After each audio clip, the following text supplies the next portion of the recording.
Boa noite a todos. É com muita alegria que nós estamos de volta com a nossa terceira jornada de lives temáticas. Agradecendo à Universidade Federal de Alagoas, agradecendo ao Instituto de Química e Biotecnologia, agradecendo também ao Grupo QuiCiência, que é um grupo de pesquisa voltado para pesquisa em ensino e extensão em Química. Como todos sabem, o nosso objetivo com essa jornada de lives temáticas é justamente a popularização e a divulgação de ciência. Então é um ambiente para nós nos comunicarmos, compartilharmos ideias e conhecimentos. Nós tivemos uma participação muito boa de diversos professores na primeira jornada. Um grupo muito bom participou. Tivemos também muitos professores bons nessa segunda jornada.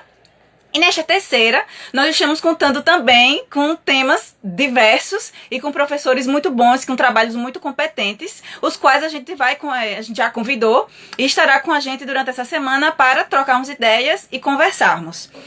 Antes de convidar a professora Monique Gonçalves, que estará conosco hoje, eu gostaria de divulgar para vocês o primeiro simpósio de farmacoterapia de doenças crônicas do grupo GFADOC, que está acontecendo no grupo GFADOC, no Instagram deles, todos os dias também, essa semana, às 19h30. Lógico que o pessoal que se interessa pela parte de popularização e divulgação de ciência em temas diversos vem estar conosco. Mas também quem quiser compartilhar deste tipo de conhecimento que está sendo transmitido pelo grupo de farmacologia da professora Eliane Campessato, sinta-se à vontade e extremamente convidado a estar lá com eles.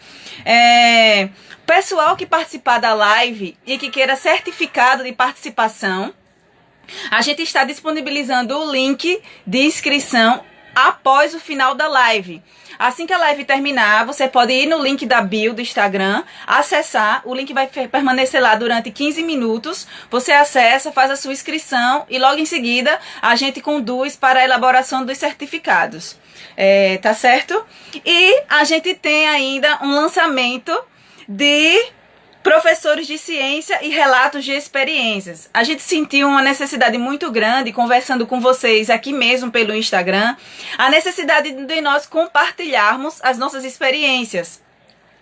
Que experiências são essas? Você que é professor de educação básica, né? Você que tem experiências, que tem relatos de experiências inovadoras, que trabalha com tabelas periódicas tridimensionais, em 3D. Você que faz peças teatrais com as suas turmas, que desenvolve experimentos de baixo custo. O que é que você faz de diferente com as suas turmas? O que você faz de diferente em sala de aula que você quer compartilhar conosco? A gente vai começar a dar espaço para que você fale da sua experiência, para que a gente veja esse produto educacional que você tem na prática e que muitas vezes é de maneira informal. Você apenas sente vontade de fazer e faz, não oficializa. Mas venha conversar conosco. A gente vai disponibilizar um e-mail do QuiCiência para que vocês enviem a ideia de vocês, explique um pouco o projeto que vocês fazem, para que a gente possa conversar aqui ao vivo com todo mundo, certo? No dia 3 de junho, que é na quarta-feira da próxima semana, a gente vai ter a professora Darlinda, da Secretaria da Educação de Manaus, que ela trabalha com o projeto Aula em Casa e com aulas de química presenciais mediadas por tecnologia. Ou seja, vai ser uma conversa muito boa, muito interessante, porque isso tudo que nós estamos vivendo hoje, nesse período de isolamento social, das aulas não estarem acontecendo de maneira 100% presencial, na verdade já acontece isso. Entendeu? Essa maneira da aula ser executada, ela já acontece, ela não é uma novidade. É novo pra gente que estava acostumado com as aulas presenciais. Mas lá em Manaus, por exemplo, né, no Amazonas, já acontece isso. E ela vem dividir essa experiência conosco, certo? Hoje nós vamos contar com a presença da professora Monique Gonçalves. Eu gostaria de convidar a professora Monique Gonçalves para estar conosco. A professora Monique estava conversando comigo e ela tem um trabalho muito interessante que ela desenvolveu com a questão da acessibilidade a partir de um projeto intitulado Moléculas que Entraram para a História. Eu gostei muito da conversa que eu tive com a professora Monique e convidei ela para estar conosco, para partilhar essas experiências dela. Deixa eu ver a professora Monique aqui. Professora Monique, se você estiver aqui, dê um oi, acene pra gente já. Enquanto a professora Monique nos avisa que ela está presente, Eu vou ler um pouco do currículo dela para vocês, tá bom?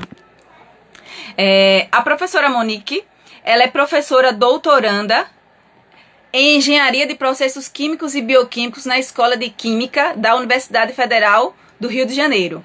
Mestre em Química pelo Departamento de Química Orgânica do Instituto de Química da Universidade Federal do Rio de Janeiro. Ela tem pós-graduação lato sensu em Educação Especial e Inclusiva, especialização em processos e escolarização de alunos com necessidades educacionais especiais. Atualmente é docente em Química no Instituto Superior da Educação do Rio de Janeiro e docente no ensino superior da Fundação Técnico Educacional Souza Marques, a partir de setembro de 2010. E ensina as diversas disciplinas, química orgânica, análise orgânica, e é professora de educação básica no Colégio Cruzeiro Centro, desde o ano de 2015. Vou convidar a professora para estar conosco.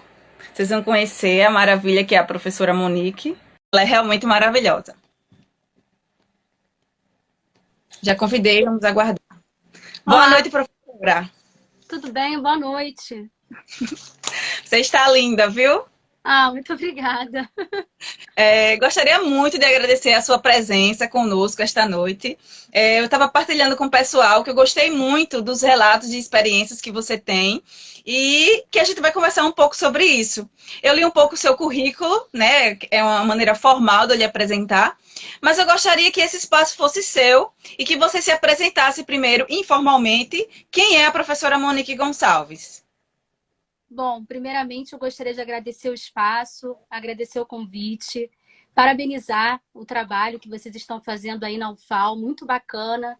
E assim, como que a internet aproxima mundos, né? Em quarentena eu estou conhecendo tantas pessoas, tantos grupos de pesquisa, e que acredito que por conta da quarentena me deu tempo para eu focar e olhar para fora, né? Tudo que está aí na internet. Então isso foi muito importante, sim.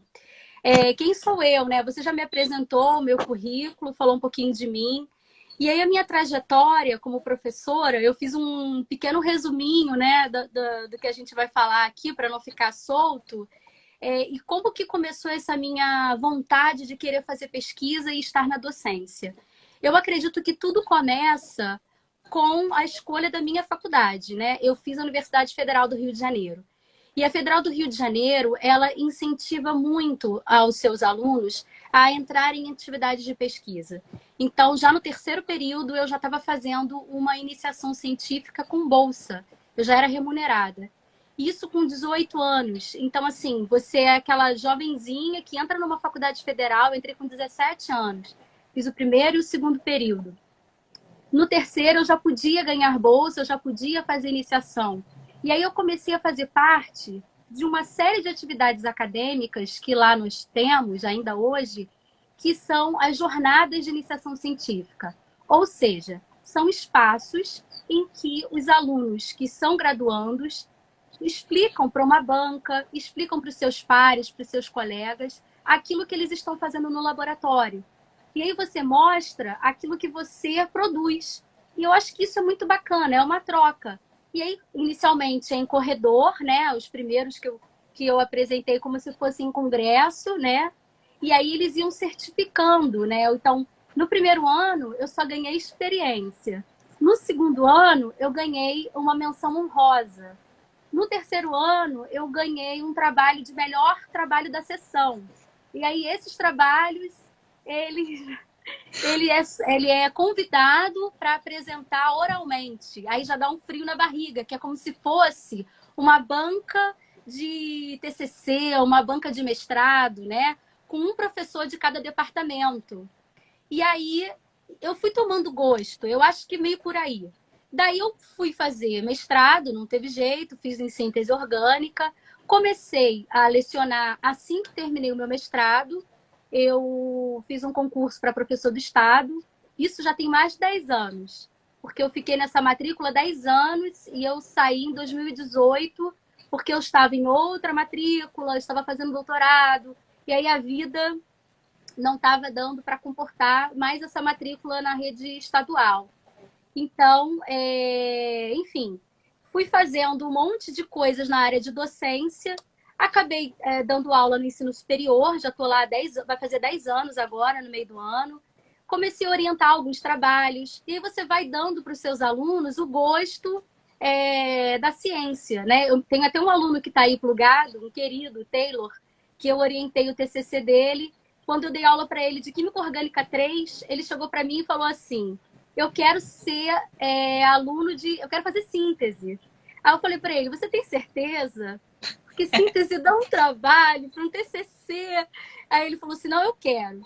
Daí eu já estava no Instituto de Educação, o nosso laboratório é muito grande, tem muita bancada, né? Um laboratório, um espaço bem bacana.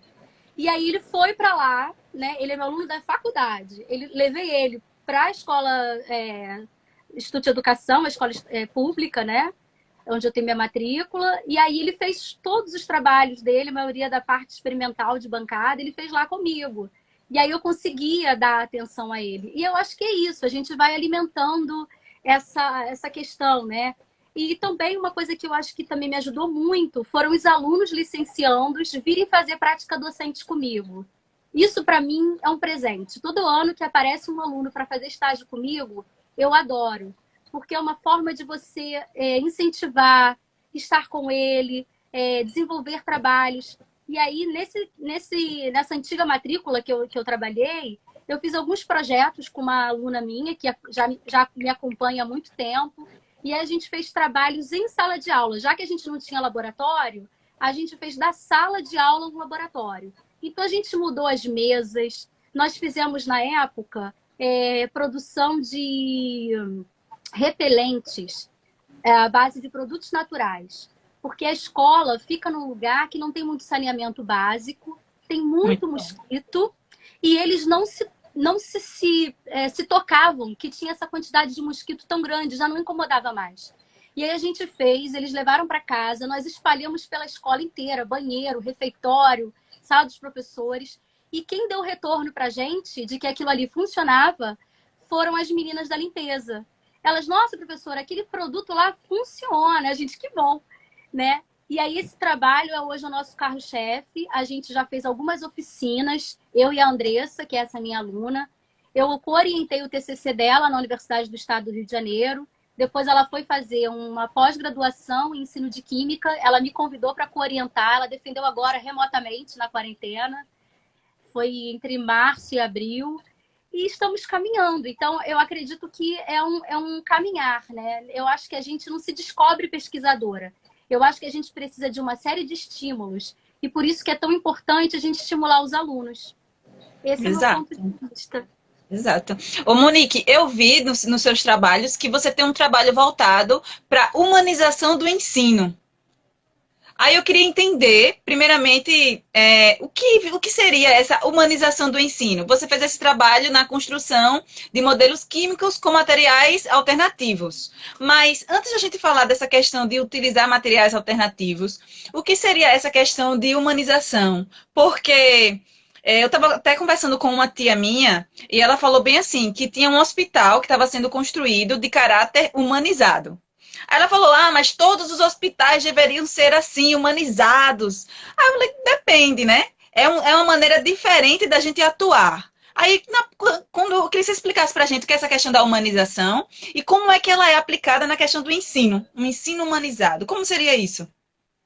Certo. Então, eu penso assim, nesses 15 anos dando aula, eu ouvi muitas vezes, os alunos me perguntarem o seguinte: por que eu tenho que estudar química? Ou ainda, algumas informações assim muito incisivas: eu odeio química. E às vezes eram alunos que estavam chegando no primeiro ano do ensino médio, que é quando ele está aprendendo química. Ou seja, ele ainda nem viu, ele não sabe nem o que se trata e ele já odeia. E aí isso vem muito de uma construção de uma fala da própria família. Às vezes a mãe não gostava de química, o pai. Eu me lembro que quando eu entrei no ensino médio, meu pai falou para mim: ó, estuda porque ninguém vai conseguir tirar sua dúvida. Porque até então a família conseguia tirar dúvida. No ensino médio já não consegue mais. Então eu acho isso curioso. Então, partindo dessa fala, né, eu odeio química, por que eu tenho que ensinar química? Eu comecei a perceber que o aluno ele não gosta ou não quer estudar química porque ele não vê sentido naquilo. E aí, quando você não consegue ver sentido naquilo que você faz, de fato, você vai achar que é uma coisa chata, ruim, de menor importância e que não vai te agregar valor. Enquanto, na verdade, a gente tem que mostrar para eles que a química está em absolutamente tudo.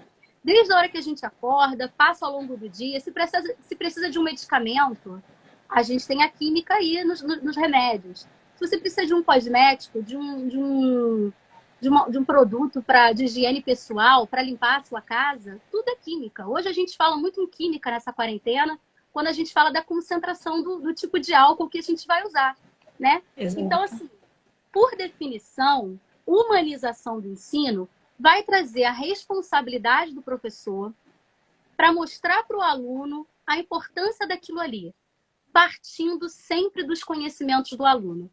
E isso, o grande Paulo Freire já falava, né? Eu tenho uma amiga de química, colega, Raquel, que a gente conversando, a gente fala que Paulo Freire ele era um visionário, né? Como é que lá atrás ele já conseguia imaginar, né? Porque assim, a gente não pode mais querer ensinar para o aluno de hoje, do século XXI, da forma que nós fomos ensinados no século XX ou até mesmo práticas do século XVIII, que é todo mundo sentado, o professor falando em pé. Eu acho que a gente tem que chamá-los para participar, serem participantes nesse processo, para que eles construam o seu saber, que é o que hoje a gente ouve muito sobre as metodologias ativas de ensino, que podem ser feitas de diversas maneiras, né? Eu acredito muito no construir, e já já a gente vai falar do projeto das moléculas, eu vou me aprofundar. Mas a química, a humanização do ensino vai fazer com que você aborde temas da química na cozinha, que uma criança ou um jovem aprende com a mãe por que tem que colocar fermento na massa do pão, na massa da pizza, no bolo, senão o bolo não cresce. Ou então um menino que aprende a mexer no carro com o pai, e aí ele descobre o que ele tem que colocar, por que ele tem que colocar o óleo, por que não pode colocar tal substância ali no motor do carro, senão vai dar um problema mecânico. Esses saberes os alunos já trazem. E a gente viu muito isso com o projeto do chá de boldo. Porque quando a gente trouxe esse projeto lá no CIEPS, com essa minha aluna da UERJ, a gente falou assim, para que serve chá de boldo? E daí eles riram, né, e falaram assim, quando você tem ressaca, quando a gente bebe muito, a minha avó, ela tem um pé de boldo, ela tira umas folhinhas, ferve e faz o chá. Quer dizer, eles sabem que tem a função, eles não sabem como, eles não sabem onde está atuando, eles não sabem qual é a fórmula daquele alcaloide, qual é aquela substância, mas eles sabem que fazem alguma ação. E daí a gente fala, isso é química. Ah, é? É. Então a ideia é mostrar que a química, ele já faz uso dela, ele está no dia a dia, né? Tá tudo ali com ele, só que muitas das vezes ele não tem aquele estalo, muitas das vezes pela forma que a química é mostrada. A química, muitas das vezes, ela é mostrada como aquela coisa que vai reprovar, é difícil, tem que decorar, tem que memorizar. E aí o aluno fica refratário, porque ele não quer se encher de coisa chata. Imagina, ele é um adolescente. Ele tem hoje todas as informações na palma da mão com o celular. Ele dá um clique e ele acha a informação. Então a gente tem que instigar para que ele goste de querer aprender aquilo ali. E não memorizar, porque informação está nos livros, né? Então a gente tem que instigar para que ele queira aprender. Então a humanização é isso. Exato. E não falta vídeos no YouTube, né? Não, com hoje em aulas dia, então, explicativas. professor blogueiro, né? Hoje em dia, na quarentena, isso está cada vez mais. Então, assim, qual é a função do professor hoje? Porque se for só ensinar o conteúdo nu e cru, aquela coisa bem fria, ele fica em casa assistindo o YouTube. Agora, Exato. Em todos os níveis de conhecimento, viu, Monique? A gente, quando fala assim, não é só na educação básica, não. No ensino superior também. E aí você pergunta, qual é a diferença de um professor para um educador? Aquele que, de fato, vai construir e alfabetizar cientificamente o seu aluno, que é algo que também a gente defende muito na nossa pesquisa, né? Que é alfabetizar cientificamente os nossos alunos, justamente para que ele, depois da escola, ele saiba o que ele vai fazer com aquele conhecimento de química que ele aprendeu. Porque, às vezes, muito erroneamente, é passado para ele que química é importante para ele passar no vestibular. E aí, quando o aluno, por uma razão qualquer, ele não passa nesse vestibular, ele se sente frustrado. E aí dá a entender no subconsciente dele que o ensino médio dele não valeu de nada, não prestou. Quando, na verdade, não tem nada a ver. Às vezes ele estava nervoso na hora da prova, ou então ele tentou para uma carreira muito difícil, né? Tipo medicina, que já tem gente tentando pelo 4º ano consecutivo. É a questão de você ter velocidade de fazer as questões. Tem muitas coisas aí envolvidas, né? Então, se o ensino no ensino médio, né, no ensino de química, ele se prestar apenas a aprovar para o vestibular, qualquer videoaula vai fazer o seu serviço. E aí, aquela discussão que hoje está em voga, né? Nós em quarentena, trabalhando de forma remota, muitos acreditando o problema do fim da nossa carreira, né?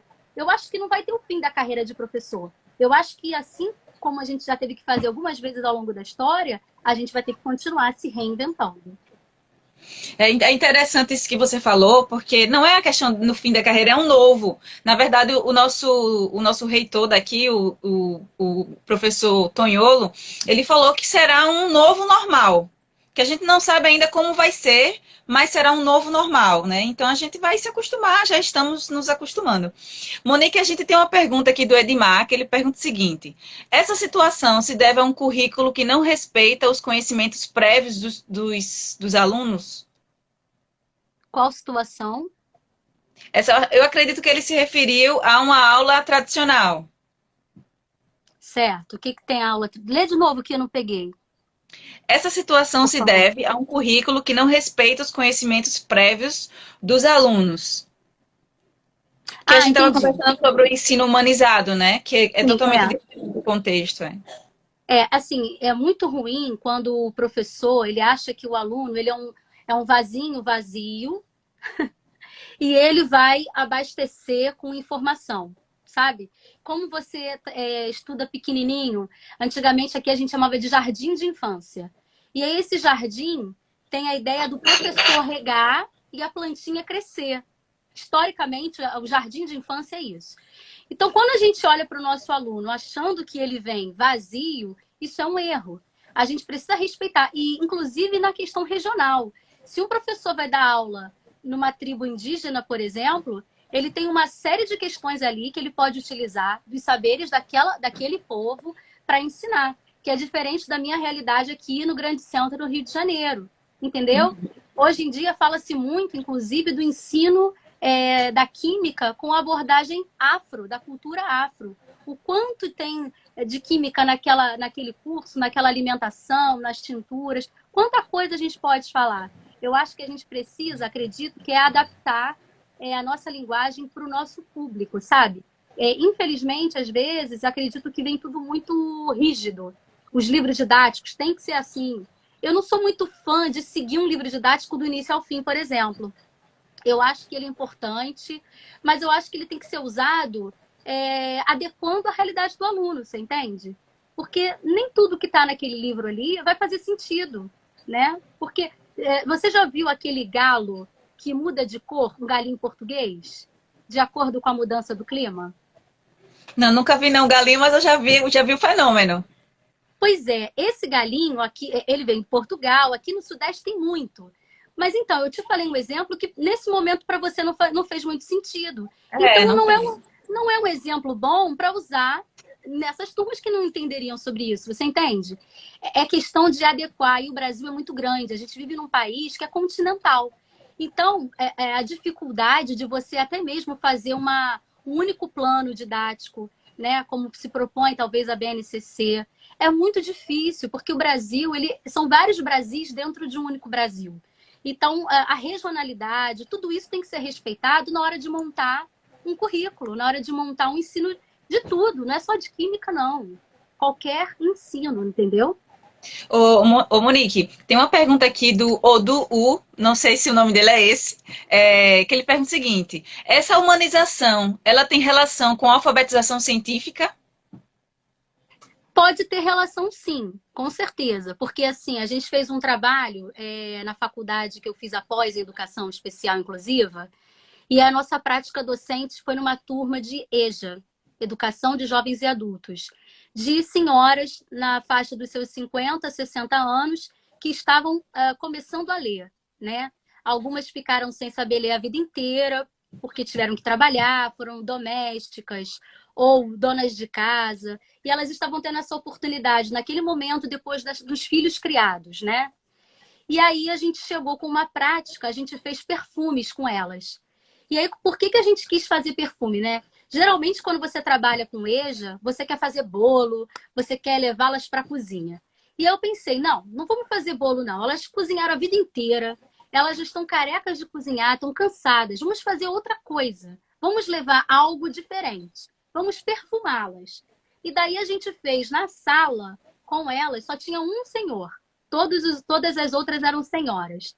E aí nós trabalhamos a experimentação, elas fizeram os perfumes, que eles podem ser transformados em difusores para o ambiente, não precisa colocar no corpo, pode colocar aqueles palitinhos para dar o perfume.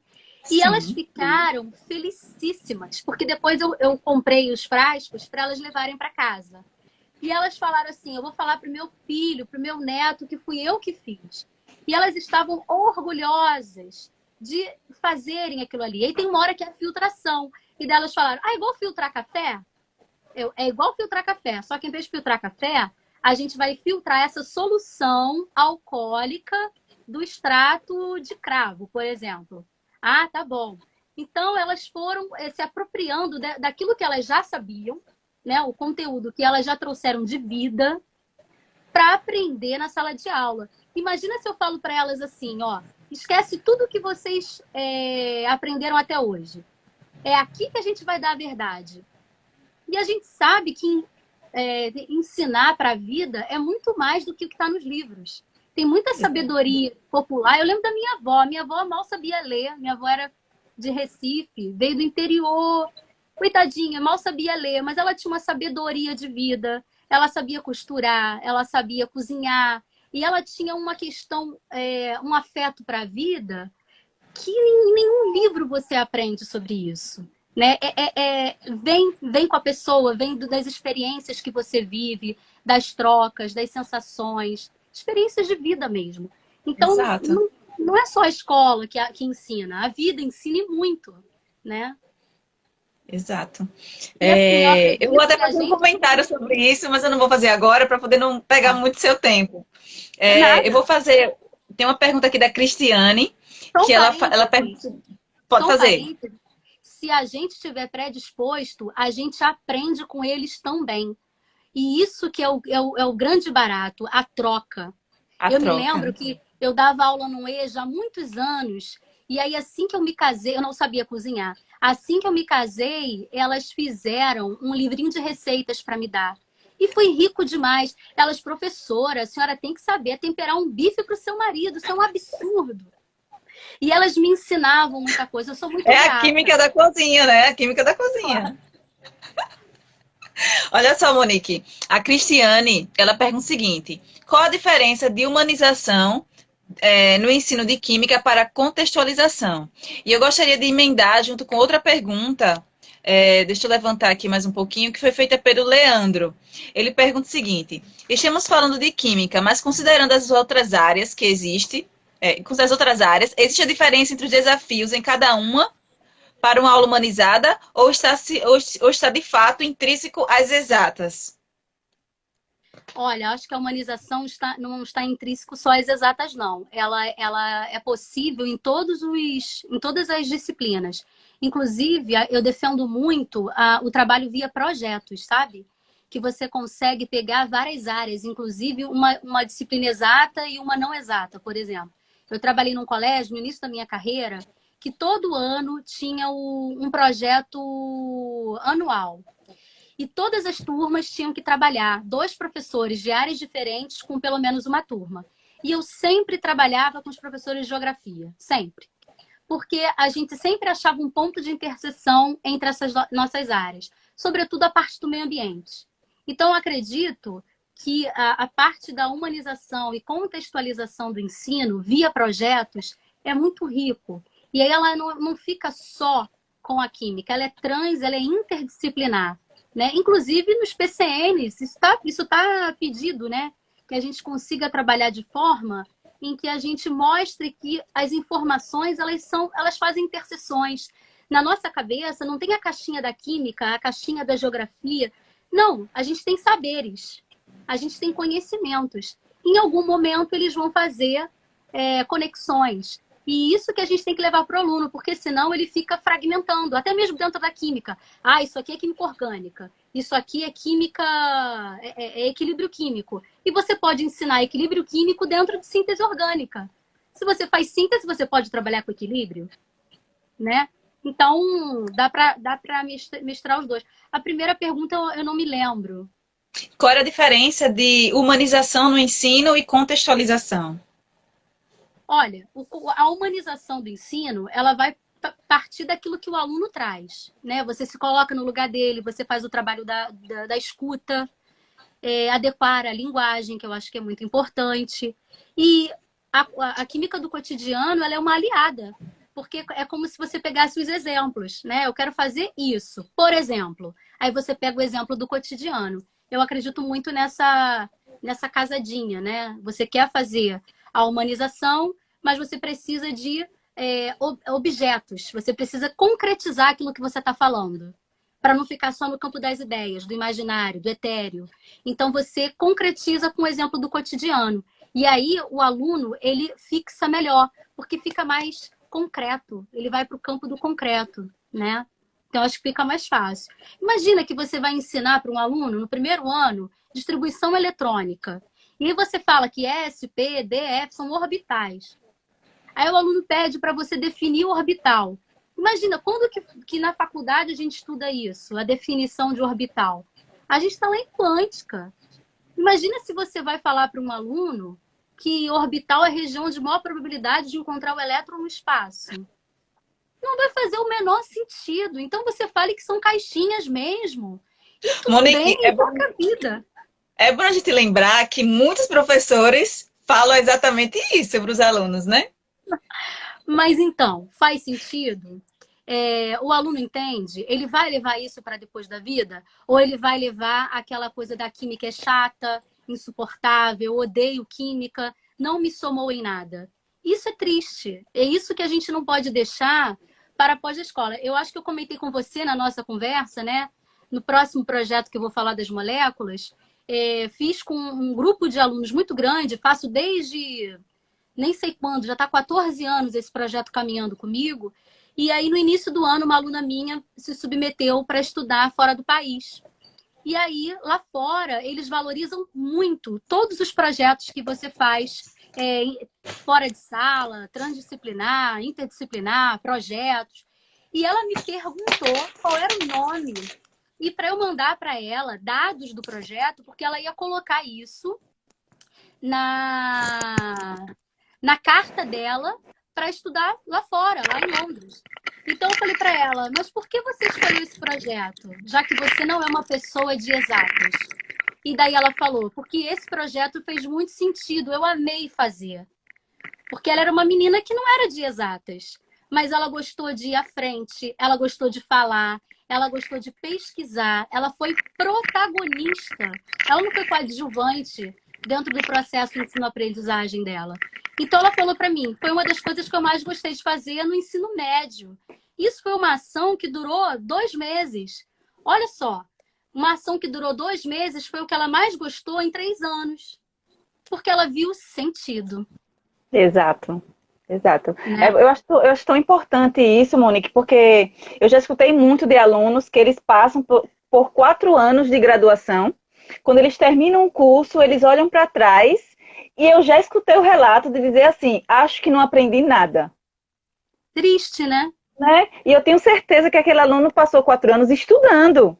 Ele estudou para fazer prova. Ele passou nas provas, porque ele correspondeu a nota mínima, pelo menos, para passar.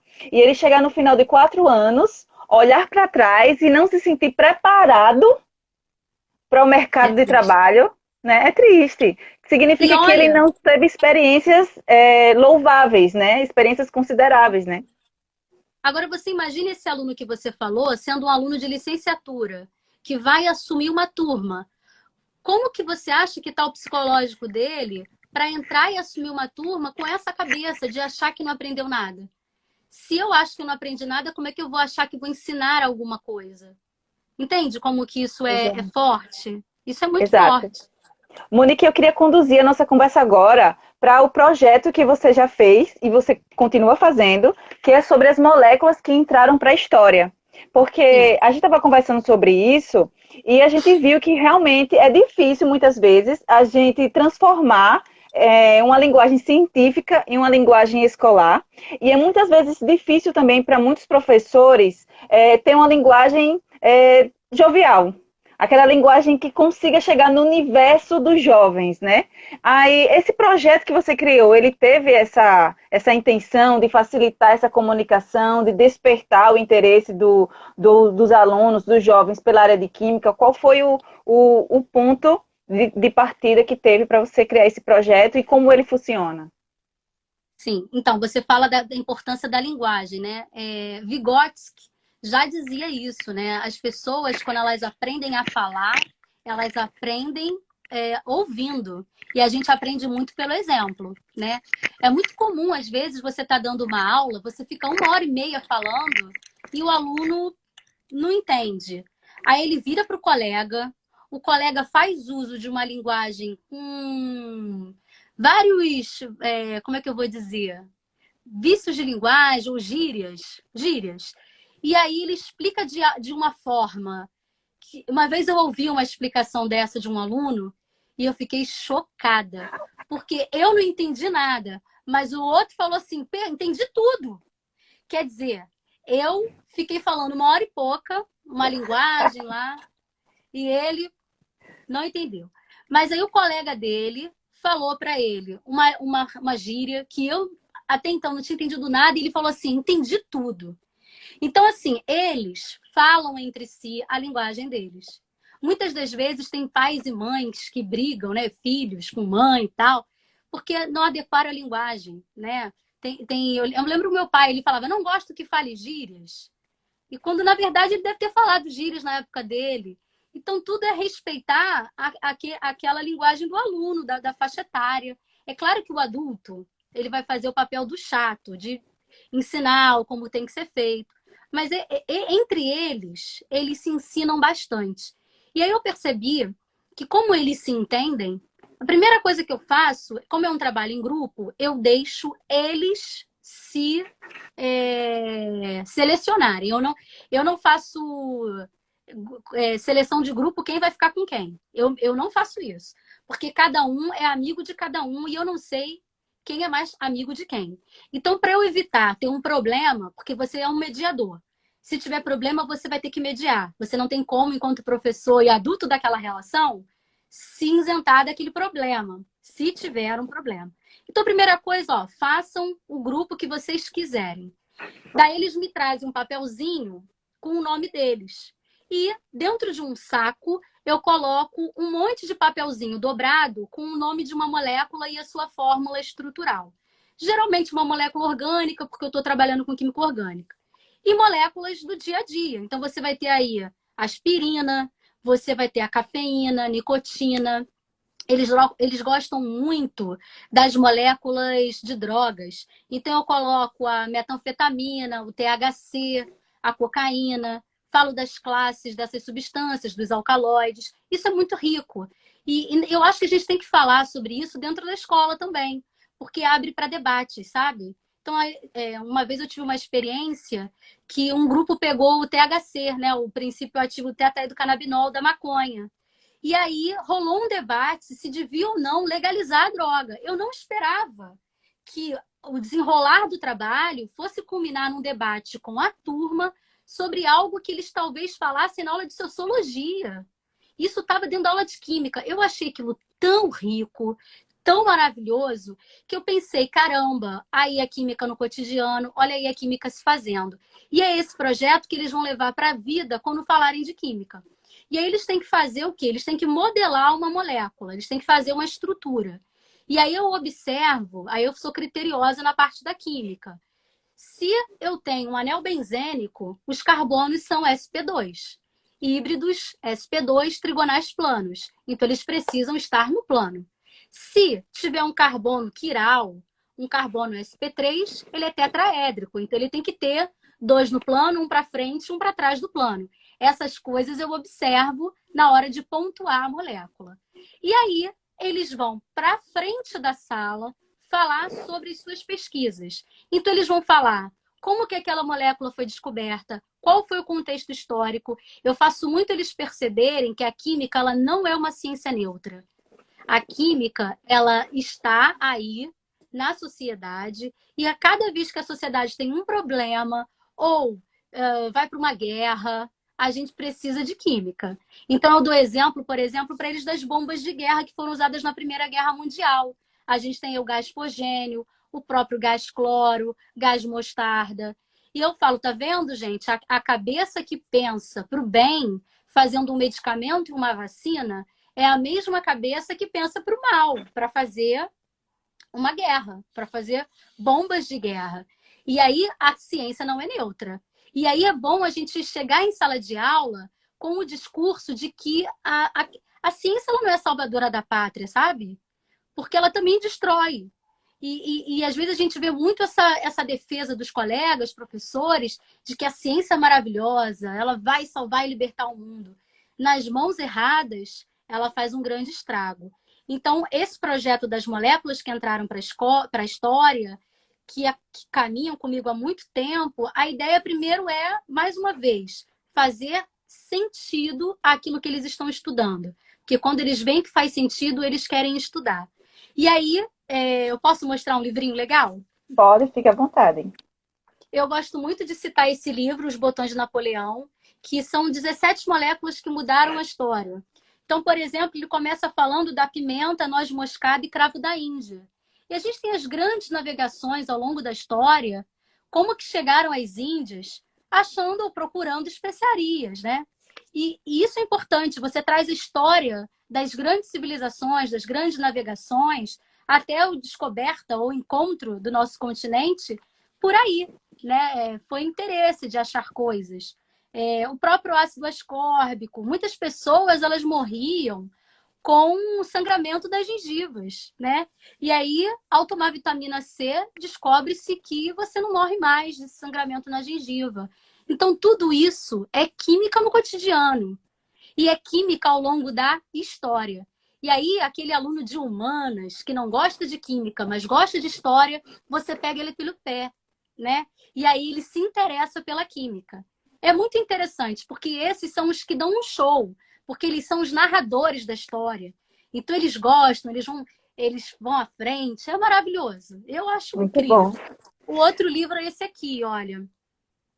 Barbies, bambolês e bolas de bilhar. Também é bastante interessante porque conta histórias, é uma linguagem bacana. Muitas das moléculas eu tiro daqui. E tem um que eu gosto muito, não sei se eu vou encontrar. Ah, tá aqui fácil. Tá fácil. É esse aqui, Moléculas. Esse eu tenho. Esse livro é incrível. É incrível. Ele parece um álbum de figurinha, ele é brilhoso. E ele trabalha a química dos sentidos. Então, você tem a química do odor, a química do olfato, né? A química da visão, do paladar. Então, você consegue trabalhar uma série de químicas dos sentidos. Você pode juntar com a biologia, se você quiser trabalhar projetos. É bem legal. Monique, a gente tem algumas participações aqui. Eu vou ler umas 3 em seguida, que estejam dentro do mesmo contexto, que fica melhor. Tá. O Edmar, ele faz a segunda pergunta.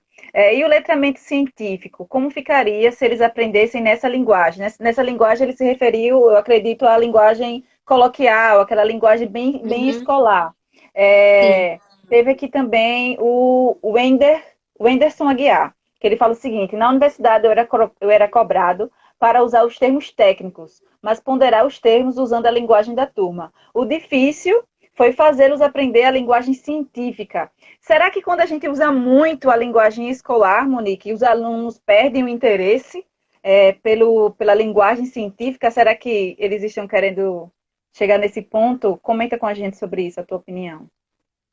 Pela primeira pergunta, letramento científico, eu assisti uma palestra, uma live, né? semana passada do professor Chassot, pela Universidade de Santa Maria. E ele dizia que letramento científico e alfabetização científica são termos sinônimos. A questão é que na literatura, alguns autores optaram por usar o termo alfabetização e outros optaram por usar o termo letramento. Ele cita uma professora, eu não vou lembrar o nome dela, eu tenho anotado, professora de Minas Gerais, da UFMG, na área de ensino de química, ela usa a palavra letramento. O Chassot usa alfabetização, mas que são sinônimos. Não sei se eu respondi. Respondeu. Monique, veja só. Você tem uma página no Instagram, né? Qual é a sua página? É essa que eu tô logada, é inclusive química. Inclusive química. Isso. Por que esse nome, né? Por duas razões. Primeiro, porque eu estava fazendo uma pós em inclusão, e aí eu quis associar essa coisa da inclusão com a química.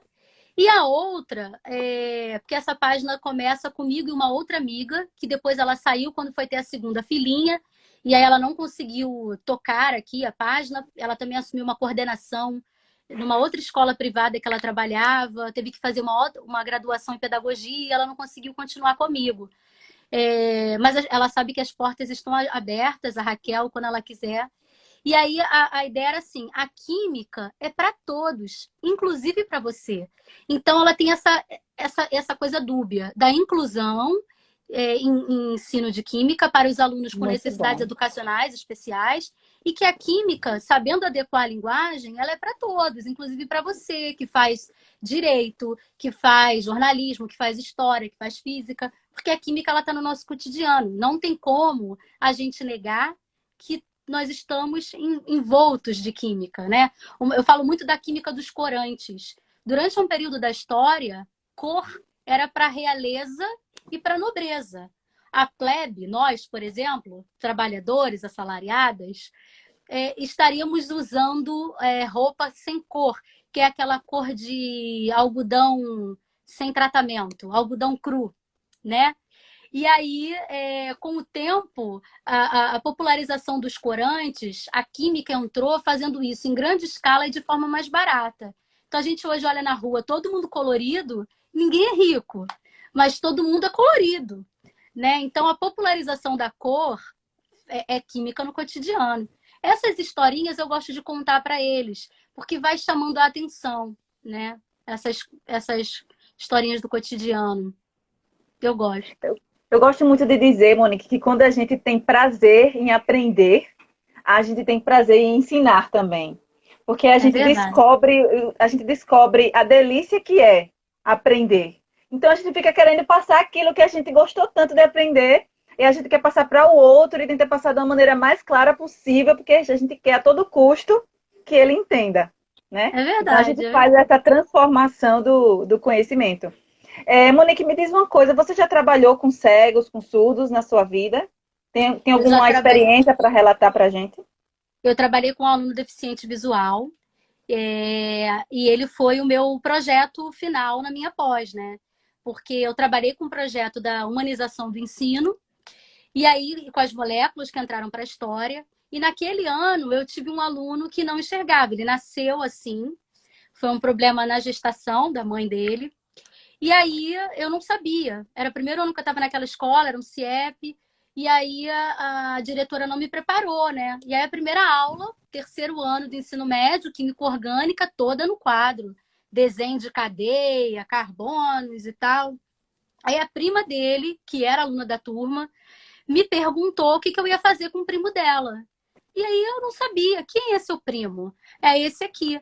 Porque ele era aquele deficiente visual que os olhos ficavam abertos. Ele não ficava com o olho fechado, não ficava tremendo. Ele não usava bengala, porque ela estava sempre conduzindo o primo. E eu falei para ela, olha, hoje acabou a aula. Me dá uma semana que eu vou pensar. E aí eu fui lá na escola, peguei aqueles modelos todinhos, porque os alunos, quando terminam o projeto das moléculas, eles deixam tudo para trás. Eles não querem levar isso para casa. São bolas de isopor, papel machê, durepox, eles são muito criativos. Com brilho, com glitter, pintados, com tintas fluorescentes. E isso fica na escola como uma sucata. Então, eu comecei a pegar isso e doar para as escolas públicas que eu passava, para poder, enfim, ter um norte, né? E aí, levei para essa escola na semana seguinte e comecei, nessa turma tinha um ledor, que era um aluno de pedagogia que ficava com ele. Ensinei a montar, que o carbono era tetravalente, que era a cadeia aberta, que era a cadeia fechada, ele ia montando. E para minha surpresa, quando eu levava esse modelo para o menino que não enxergava, toda a turma se interessava mais. E aí eu achei isso curioso, Incrível. porque eu queria atuar em um. E aí todo mundo via aquelas moléculas coloridas, cheias de brilho e fluorescentes, e aquilo era muito legal, né? E aí eu comecei a levar para as outras turmas, porque, bom, se chama a atenção dessa turma, vai chamar das outras. E realmente foi bem interessante essa experiência. Maravilha. Monique, a gente está caminhando para o final da nossa live. Ai, que Já pena. estamos chegando no tempo máximo. O pessoal gostando bastante aqui pelos elogios. Ai, que bom. Gostaria de agradecer mais uma vez você ter aceito em participar, em compartilhar conosco as suas experiências, os seus projetos, os seus trabalhos.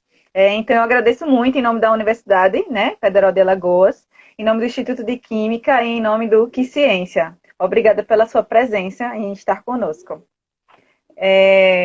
Eu gostaria de dar alguns informes para o pessoal, vi o pessoal perguntando se a live ela vai estar disponível no Instagram e no YouTube. Quando a gente termina a live, é justamente por isso que a gente tenta respeitar o tempo, que é para poder a gente conseguir baixar a live e gravar e colocar no feed. Logo em seguida, a gente coloca também no YouTube. Então, ela fica lá para quem não acompanhou, poder acompanhar, ou quem pegou pela metade, não conseguiu pegar completo, ou gostaria de assistir novamente, a gente sempre disponibiliza para vocês, tá certo? Pessoa que vai querer certificado, porque participou da live e gostaria de um certificado. Assim que a gente finalizar a live, vai ter um link na bio do Instagram, que vocês entram, acessam e se inscrevem. Aí, quando vocês se inscrevem, a gente pega as informações de vocês e vai providenciar a elaboração do certificado. Vai ficar aberto durante 15 minutos no máximo, tá certo? E aproveitar também para divulgar que a partir da próxima semana, a partir do dia 3 de junho, nós estaremos com um projeto novo, que é Professores de Ciência, Relatos de Experiências. Ou seja, você que é professor de educação básica, que tem experiências inovadoras, que você pratica em sala de aula, que você cria peças teatrais, que você trabalha com materiais de baixo custo, que você faz projetos diferenciados para alunos surdos, para alunos cegos. Se você tem atividades inovadoras com produção de tabela periódica ou com projetos de botânica, das diversas áreas possíveis de ciência e que queira compartilhar conosco, aí você entra em contato e explica um pouco o seu projeto. No dia 3 de junho, a gente vai começar com a professora Darlinda, de Manaus, que ela tem um trabalho que é aula em casa. E ela tem um trabalho também de ensino de química presencial mediado por tecnologia, que é bem diferente de ensino EAD. Né? Às vezes as pessoas confundem, mas não são a mesma coisa, são diferentes, certo? Então, estejam conosco no próximo projeto. Nessa live, hoje nós contamos com a presença maravilhosa da professora Monique. Amanhã nós teremos o professor Lorenzetti, que vai conversar conosco sobre alfabetização científica e tecnológica no ensino de ciências. Então vai ser muito bom. Então estejam conosco amanhã, tá certo? Obrigada a todos, obrigada mais uma vez, professora Monique. Obrigada à Universidade Federal de Alagoas. A gente que agradece. Muito obrigada. Agradecendo à Universidade Federal de Alagoas, ao Instituto de Química e Biotecnologia, ao Grupo Que Ciência, à Pró-Reitoria de Extensão, pelo edital UFAL Conectada, e a presença de todos os professores e pessoal público que veio compartilhar conosco, fazer perguntas e interagir. Obrigada, pessoal, e até amanhã. Beijo. Tchau, Monique. Tchau, tchau.